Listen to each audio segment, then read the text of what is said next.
దానికి వైఎస్ఆర్సీపీ మద్దతు ఇస్తుందా ఇవ్వదా? అసలు తీర్మానం ప్రసక్తి ఎందుకు వచ్చిందో ముందు చంద్రబాబు నాయుడు గారు ఎక్స్ప్లెయిన్ చేయాలి. ఎవరు అభ్యంతరం చెప్పినారని, ఎవరు అడ్డంకులు క్రియేట్ చేసినారని, ఈరోజు తీర్మానం అనే ఒక డ్రామా తెరలేపాడనేది ఆయన ఎక్స్ప్లెయిన్ చేయాలి.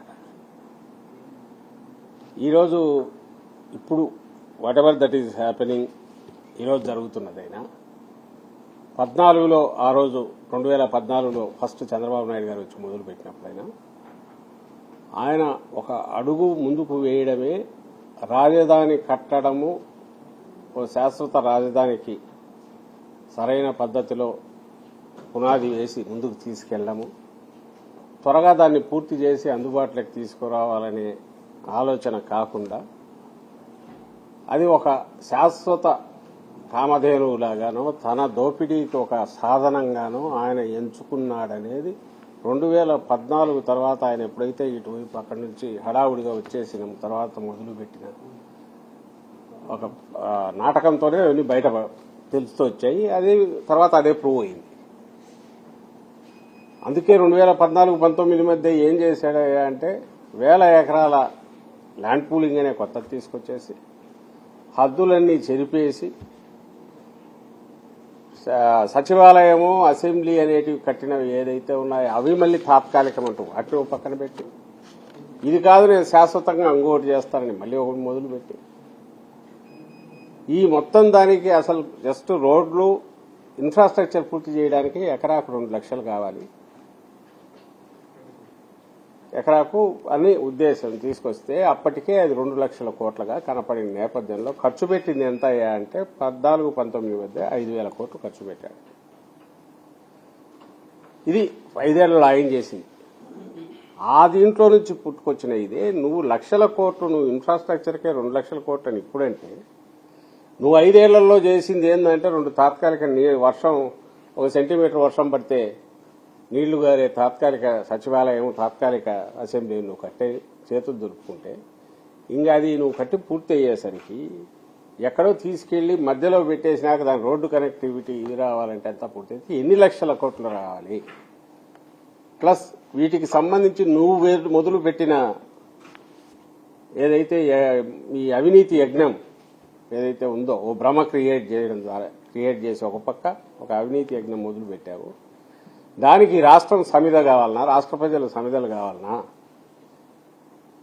కాబట్టి ప్రాగ్మాటిక్ గా ఆచరణాత్మకంగా ఏం చేయొచ్చు అనే ఉద్దేశంతో వైఎస్ఆర్సీ ప్రభుత్వం మా హయాంలో జగన్మోహన్ రెడ్డి గారు ఇది ఉంచుతూనే డీసెంట్రలైజ్డ్ ఇది పోవాలనేది ఏదైతే రాష్ట్ర ప్రజల ఆకాంక్ష ఉందో అటు రాయలసీమ వైపు కానీ ఇటు ఉత్తరాంధ్ర వైపు కానీ ఉందో అన్నింటినీ ప్రతిబింబిస్తూ ఆ రోజు నిర్ణయం చేసుకుని అందులో అమరావతి కూడా ఒక పార్ట్, అమరావతి ఒక పార్ట్ అందులో ఆ మూడిట్లో.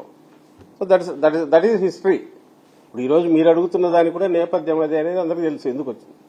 అయితే మేము ఈ రోజు ఉన్న సిచ్యువేషన్ గురించి నేను అడుగుతున్నది ఏంటంటే ఇప్పుడు 2 ఏళ్లైంది చంద్రబాబు నాయుడు గారు వచ్చినాడు, చేస్తున్నాడు, నడుస్తోంది. ఎవరు ఆయన చేస్తుంటే అడ్డం పడినారు? పోనీ ఏం చేశాడు ఈ 2 ఏళ్లలో? ఇదైతే చూడాలిగా. క్లుప్తంగా చెప్పాలంటే జగన్మోహన్ రెడ్డి గారు వైఎస్ఆర్ కాంగ్రెస్ పార్టీ ఎన్ని లక్షల కోట్లు అయితే ఇది పూర్తి అవుతుందో తెలియని ఓహో ఊహాజనితమైన చంద్రబాబు నాయుడు గారి ప్లాన్ ఏదైతే ఉందో దానికి పెట్టిన అమరావతికి వ్యతిరేకం. అట్ ది సేమ్ టైం ఏ అమరావతి అయితే ప్రజల రాజధానిగా అందరి ప్రజల ఆకాంక్షగా ఉండేదానికి ఆయన ఎప్పుడూ వ్యతిరేకం కాదు కాబట్టి 19 ఎన్నికలకు ముందే ఇప్పుడు మనం నిలబడిన ఇక్కడ చంద్రబాబు నాయుడు కంటే చాలా ముందే భూమి కొనుక్కొని ఇక్కడే ఆఫీసు, ఇక్కడే ఇల్లు కూడా కట్టుకున్నారు శాశ్వతంగా. కాబట్టి దీని మీద మా స్టాండ్ అనేది ప్రత్యేకంగా చెప్పడానికంటూ ఏమీ లేదు. ఆయన చంద్రబాబు నాయుడు ఈ తీర్మానం చేయడం ద్వారా ఏం ప్రూవ్ చేసుకుంటున్నాడంటే తన డ్రామా ఇంకొక కొత్త డ్రామాకు తెరలేపాడు. ఇప్పుడు ఈరోజు వాళ్ళ పత్రికలు చూస్తేనే కనిపిస్తుంది. మళ్లీ భవిష్యత్తులో జగన్మోహన్ రెడ్డి లాంటి వాళ్ళు ఎవరన్నా వచ్చి దీన్ని ఏం చేయడానికి కూడా కాకుండా కట్టుదిట్టమైన కట్టడం వేసి పునాదులు తీసి ఒక తీర్మానం చేసి చేస్తున్నారు అని రాయడం ద్వారా అసలు విషయం పక్కకు పోయి ఇంకెక్కడికో తీసుకుపోతున్నాడు ఆయన. అంటే తీర్మానం చేయగానే ఇంకంతా అయిపోయింది. నిజంగా నీకు తీర్మానం చేయాలనుకుంటే నువ్వు కౌన్సిల్ కూడా పిలవాలా, అందరినీ పిలిచేయాలా, అన్ని చోట్ల డిస్కషన్ జరగాల. చేసినప్పుడు ఈ క్వశ్చన్లు వస్తాయి, ఇవన్నీ రైజ్ చేస్తారు. అడగాల్సిన వాటికి సంబంధించి ఆయన సమాధానాలు చెప్పాల్సి ఉంటుంది, ఆయన ప్రభుత్వం చెప్పాల్సి ఉంటుంది. ఏ క్వశ్చన్లు రైజ్ అవుతాయంటే అసలు నువ్వు ఏం చేస్తున్నావు అక్కడ?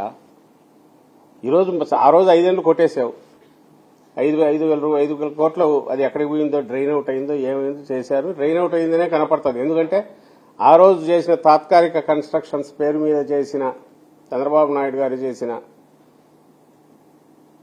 నిర్మాణాలు అయితే పూర్తి చేసిన నిర్మాణాలు అయితే ఉన్నాయో వాటిని 3,500 పైచిలుకు రూపాయల ఎస్టిమేట్తో మొదలై పూర్తి బిల్లులు పే చేసినవి చూస్తే ఎస్ఎఫ్టీకి అంటే 3,500 రూపాయలు ఎస్ఎఫ్టీకి కాస్ట్ అనుకుంటే రఫ్లీ పూర్తి అయ్యేసరికి ఎంత అయిందా పేమెంట్లను బట్టి చూస్తే అంటే 19,000 పైచిలుకు అయింది. 19,000 రూపాయల పైన పర్ ఎస్ఎఫ్టీ. దాన్ని ఏం యజ్ఞం అనాలి? అది నిర్మాణం అంటారా లేక అవినీతి యజ్ఞం అంటారా? కానీ లెక్కలు ఎక్కడా చూడవు. అన్లెస్ మీరు అవన్నీ తీసుకుని లెక్కలేసి బిల్లులన్నీ కూడి ఆ తర్వాత డివైడ్ చేస్తే తప్ప ఎస్ఎఫ్టీ లెక్కన కనపడదు.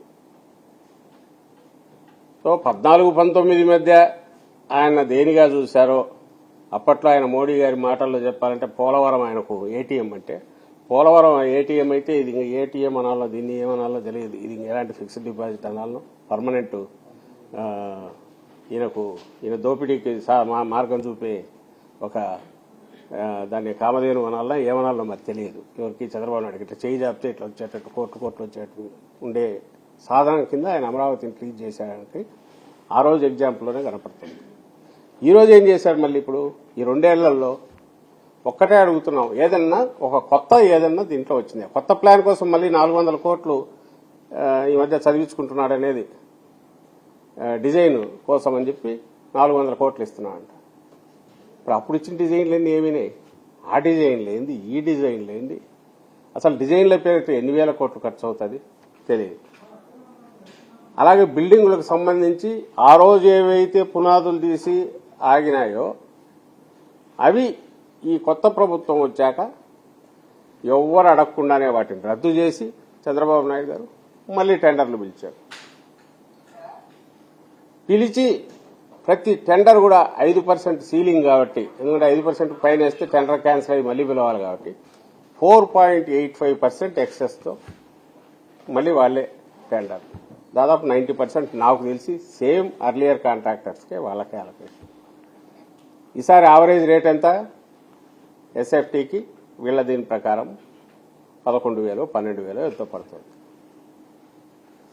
ఇంకా ఊహించుకోండి, ప్రజలే ఊహించుకోవాలా. ఆ రోజు 3,500 రూపాయలు ఎంతో ఎస్ఎఫ్టీ ఉన్నది 19,000కు ఫైనల్ అయ్యేసరికి పే చేసింటే అంటే 400%, 450%, 500% నాకు తెలియదు, లెక్కలు వేసుకోవాలి.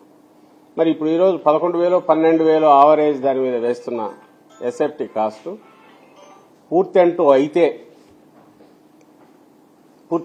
అంటే ఎవరో ఆపుతారని కాదు, జగన్మోహన్ రెడ్డి గారు ఎవరో ఆపుతారు కదా, అసలు ఈయనకు పూర్తి చేయాలనే ఉద్దేశం ఉంటే కదా.